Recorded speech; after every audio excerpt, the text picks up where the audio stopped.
ఇప్పుడు మనం కరివేపాకు పొడి చేసుకుంటున్నామండి. దానికి కావాల్సిన పదార్థాలు చూద్దాము.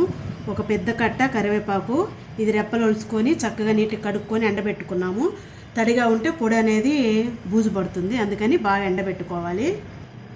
ఇవి ఎండుమిర్చి అండి, ఎవరికి కారానికి తగ్గట్టు వేసుకోవాలి. నేనైతే కొద్దిగా వేసాను. ఇలా తుంచుకోవడం వల్ల ఇత్తనాలు కూడా వేగుతాయండి. ఇది మినపప్పు అండి, కొలత కప్పుతోటి హాఫ్ కప్ వేసుకోవాలి. ఇది 60 ml ధనియాలండి, ఇది కూడా 60 ml సేమ్ ధనియాల లెక్క. జీలకర్ర కూడా, ఇది పెద్ద వెల్లుల్లిపాయ అండి, చక్కగా తొక్కులు వెలుచుకొని పెట్టుకున్నాము. ఇప్పుడు మిగతా ప్రాసెస్ చూద్దాము. ఇప్పుడు మనం స్టవ్ వెలిగించుకొని బాండిల్ పెట్టుకొని 1 స్పూన్ ఆయిల్ వేసుకోవాలండి.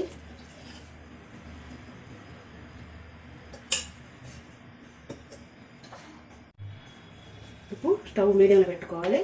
ముందుగా ఎండుమిర్చి వేసుకున్నాము.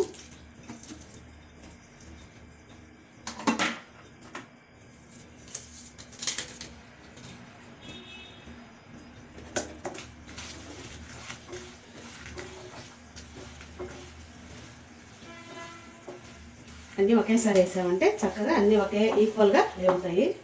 ఇప్పుడు మినపప్పు వేసేస్తున్నా.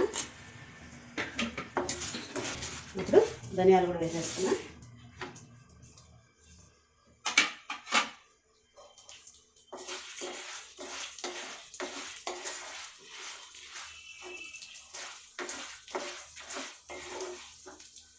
ఇప్పుడు చివరిగా జీలకర్ర కూడా వేసేద్దాం.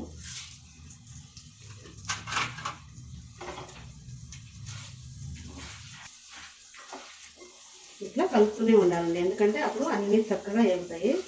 లేకపోతే ఒక సైడ్ వేగి ఒక సైడ్ వేయకుండా ఉంటాయి. అందుకని స్టవ్ మీడియాలో పెట్టుకొని కలుపుతూనే ఉన్నాము.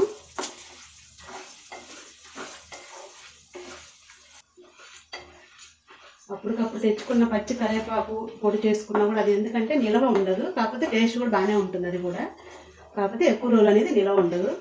ఇది 2-3 నెలలు ఉన్నా కూడా ఎక్కడికి వెళ్దండి. బాగా ఎండబెట్టాం కదా కరివేపాకు కూడా. ఇప్పుడు చక్కగా మినపప్పు, జీలకర్ర, ఎండుమిర్చి అన్నీ వేగిపోయినాయండి. ఇప్పుడు ఇది తీసేసి పక్కన పెట్టుకుందాము.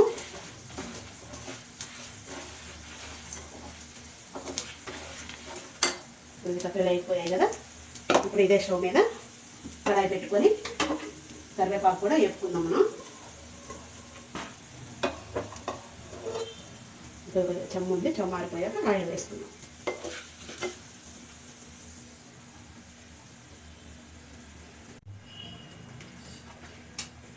ఇప్పుడు కరివేపాకు వేసుకోవడానికి కడాయి పెట్టుకున్నాం కదా, ఇందులో 1/2 స్పూన్ వేసుకుందామండి నూనె.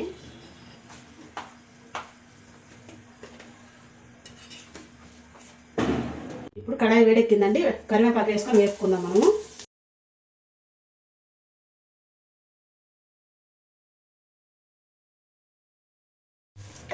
ఇట్లా చక్కగా కరివేపాకు అంతా ఎర్రగా వేగేదాకా వేపుకోవాలండి. కలుపుతూనే ఉండాలి, లేకపోతే ఆకులు అనేవి కింద పక్క మాడిపోతాయి, పై పక్క పచ్చిగా ఉండిపోతాయండి.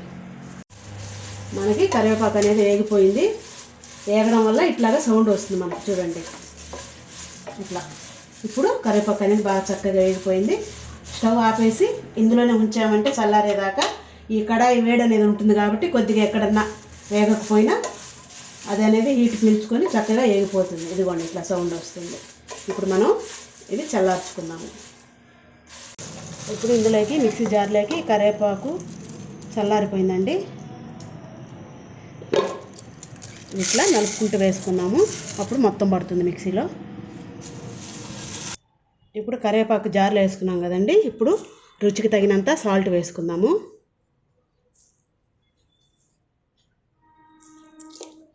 ఇప్పుడు ఇది మిక్సీకి పట్టుకుందాం. ఇంకా అనేది మెత్తగా పొడి చేసుకున్నాం కదండి.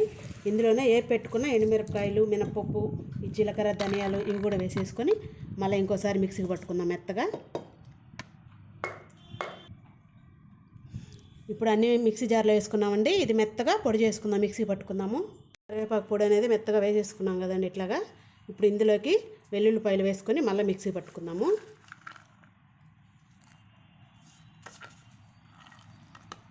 ఇప్పుడు మళ్ళీ మిక్సీ పట్టుకుందాం. ఎంతో రుచికరమైన కరివేపాకు పొడి అనేది రెడీ అయిపోయిందండి. ఈ మనం వెల్లుల్లిపాయలు వేసాం కాబట్టి ఇట్లా ముద్దగా ఉంటుంది. దీన్ని ఇట్లా నలుపుకున్నామంటే చక్కగా మొత్తం పొడి పొడిగా అయిపోతుందండి.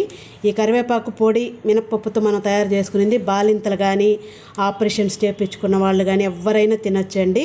మీకు డౌట్ ఉండొచ్చు, పప్పు వేసాం కదా తినకూడదేమో అని. మినపప్పే కాబట్టి ఏం ఇబ్బంది లేదండి. ప్రతి ఒక్కరు ఆపరేషన్ చేయించుకున్న వాళ్ళు బాలింతలు చక్కగా తినొచ్చండి. ఇప్పుడు ఈ పొడి అన్నంలో నెయ్యి వేసుకొని తింటే వేడివేడి అన్నంలో చాలా రుచిగా ఉంటుంది. ఇడ్లీలు ఇష్టం లేని వాళ్ళు కూడా నెయ్యి వేసుకొని కరివేపాకు పొడి వేసుకున్నారంటే డజన్ ఇడ్లీల దాకా తినేస్తారండి. అంత రుచిగా ఉంటుంది కరివేపాకు పొడి. మీరు కూడా ట్రై చేసి చూడండి. ఎంతో రుచికరమైన కరివేపాకు పొడి అనేది రెడీ అయిపోయిందండి. ఈ మనం వెల్లుల్లిపాయలు వేసాం కాబట్టి ఇట్లా ముద్దగా ఉంటుంది. దీన్ని ఇట్లా నలుపుకున్నామంటే చక్కగా మొత్తం పొడి పొడిగా అయిపోతుందండి. ఈ కరివేపాకు పొడి మినపప్పుతో మనం తయారు చేసుకునేది బాలింతలు కానీ ఆపరేషన్స్ చేయించుకున్న వాళ్ళు కానీ ఎవరైనా తినొచ్చండి.